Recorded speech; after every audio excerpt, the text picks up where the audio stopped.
আজকে খুব খুশি যে ফাইনালি আমরা মিউজিকটা লঞ্চ করতে পারি। ধারণা যে এই ছবিটা নিশ্চয়ই মানুষের খুব মনোগ্রাহী হবে, যে কোনো জেনারেশন হয়তো নতুনভাবে প্রেমের সংজ্ঞাকে পাবে। আর আরেকটা হচ্ছে যে আমি যেহেতু এই বছর অনেকগুলো আগের মানে আমার এই লাস্ট 2 ইয়ার্সে আমি যেই ছবিগুলো করছি অনেক রকম ধরনের অভিনয় আমি করছি, তো কিন্তু এটা একেবারে একটা অন্য ধরনের প্রেমের ছবি, যেটা আমি পুরাতন করলাম, ম্যাডাম সেনগুপ্তা, সবগুলোই একটা অন্য একটা মা মেয়ের গল্প, একটা স্বামী স্ত্রীর দ্বৈরথের গল্প, একটা ম্যাডাম সেনগুপ্তা যেটা ডিটেকটিভ, আবার অন্যরকম কার্টুনিস্ট, আর এটা একেবারে একটা ইংরেজি বাংলা ছবি। আর আমি একটু ছোট্ট অংশ দেখেছি।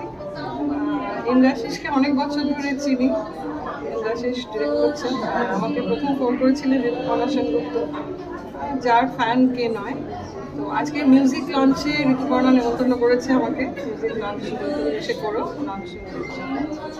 তো আজকে গানটা শুনেছি, যে গানটা তৈরি করেছে বোধহয় তমগ্ন, শুট করেছে রণজা। আমার এত ভালো লেগেছে, ভীষণ মানে গলাটা খুব অন্যরকম, এবং গানের লিরিক, গানের যে সুরের প্যাটার্ন অনেকটা প্রথম শুনেই আমার মনে হলো খুব কবির সুমনদার গানের সাথে খুব মিল আছে, কিন্তু ভীষণ একটা আলাদা ইন্ডিভিজুয়াল। মানে গানটা আমি আমার দু একজন বন্ধু বান্ধবী খুব কাছের যারা, তাদের পাঠালাম, তাদের সঙ্গে মিউজিক লঞ্চ। আমি প্রচণ্ড এক্সাইটেড, কারণ অ্যালবামটা একটা অসাধারণ অ্যালবাম, এবং ইন্দ্রাশিসদার ছবি, ইন্দ্রাশিসদা he never fails to amaze his audience, এবং এটা প্রথম মিউজিক অ্যালবাম যেখানে ইন্দ্রাশিসদা অরিজিনাল সংস ইউজ হয়েছে। জেনারেলি রবীন্দ্রসঙ্গীত ইউজ হয়, বাট এই অ্যালবামটা এমন একটা অ্যালবাম যেখানে অরিজিনাল একটা ফোক সং ইউজ হয়েছে, অরিজিনাল একটা কম্পোজিশন, এবং রবীন্দ্রসঙ্গীত তো আছেই।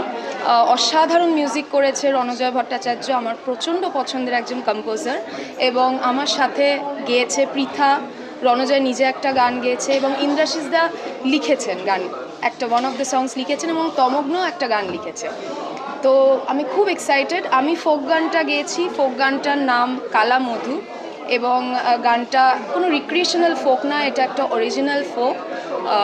খুব সুন্দর মিউজিক ভিডিওটা, অ্যান্ড দ্য টপ ঋতুপর্ণা সেনগুপ্তর মতন এবং ইন্দ্রনীল সেনগুপ্তর মতন স্টার কাস্ট আছে। গল্পটা অন্য ধরনের ভালোবাসা গল্প, আর এই গল্পটা দাঁড়িয়েই আছে মিউজিকের উপর, অনেকটা মিউজিক কন্ট্রিবিউট করছে। So this love anthem is very important in context of the whole film, and I am really excited about it. হয়ে গেছে উত্তরসাজি এবং কালামধু, দুটো গানেরই রেসপন্স খুব ভালো, এবং আজকে আরও দুটো গান রিলিজ হবে, দিচ্ছেন অলরেডি। এটা আমাদের খুবই ভালো লাগছে, এবং আশা করছি বাকি দুটো গানেরও আমরা সেরকমই ভালো ফিডব্যাক পাবো বাকি দুটো গান রিলিজের অপেক্ষায়। Let's hope for the best. Good bye মাউন্টেনের মিউজিক লঞ্চ। গুড বাই মাউন্টেনের মিউজিক ডিরেক্টর হচ্ছে রণ অবভিয়াসলি আমার খুবই কাছের একজন বন্ধু। প্রত্যেকটা গানই রণ সুর করেছে, একটি রবীন্দ্রসঙ্গীত আছে, এবং আমি যতদূর জানি একটি গান তমগ্ন লিখেছে, একটি গান ইন্দ্রাশিসদা নিজে লিখেছেন, এবং গানগুলো গেয়েছে রণ, শাওনি এবং পৃথার সাথেও আমি আগে কাজ করেছি, শাওনির সাথেও আমি আগে কাজ করেছি।